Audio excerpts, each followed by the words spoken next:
Hello అండి, అందరికీ welcome to my channel.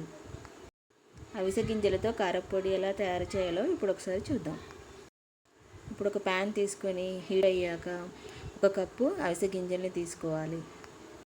ఈ అవిసె గింజలను దాదాపు 8 నుంచి 10 నిమిషాల వరకు లో ఫ్లేమ్లో వేయించాలి. ఇలా వేయించిన తర్వాత స్టవ్ ఆఫ్ చేసుకొని ఒక ప్లేట్లో తీసుకొని చల్లార్చుకోవాలి. ఇప్పుడు అదే ప్యాన్లో ఒక కప్పు మనం మినపప్పును తీసుకోవాలి. ఒక కప్పు అవిసె గింజలు తీసుకున్నాం కాబట్టి ఒక కప్పు మినపప్పును ఈక్వల్ క్వాంటిటీలో తీసుకోవాలి.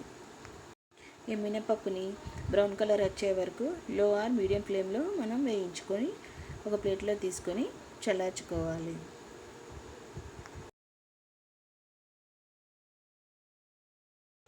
ఇప్పుడు అదే ప్యాన్లో పావు కప్పు ధనియాలను తీసుకొని కాసేపు వేయించాలి.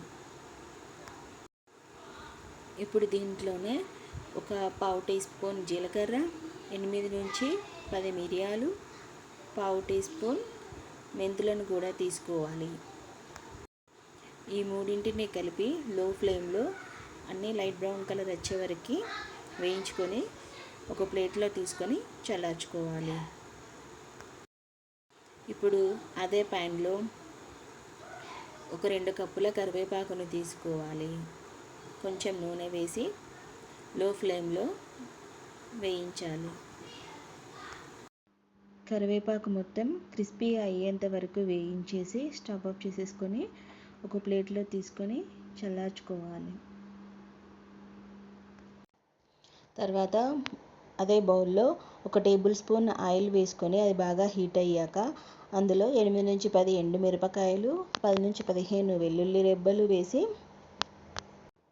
అవి కొంచెం వేగిన తర్వాత అందులో 5 నుంచి 6 చింతపండు రెమ్మలు కూడా వేసి కాసేపు వేయించి ఒక ప్లేట్లో తీసుకొని చల్లార్చుకోవాలి. ఇవన్నీ చల్లారిన తర్వాత మిక్సీ జార్లోకి తీసుకొని తగినంత ఉప్పు వేసి మెత్తటి పౌడర్లా చేసుకోవాలి. ఈ పౌడర్ని ఏదైనా గాజు సీసాలో నిల్వ ఉంచుకుంటే 1 నెల వరకు నిల్వ ఉంటుంది.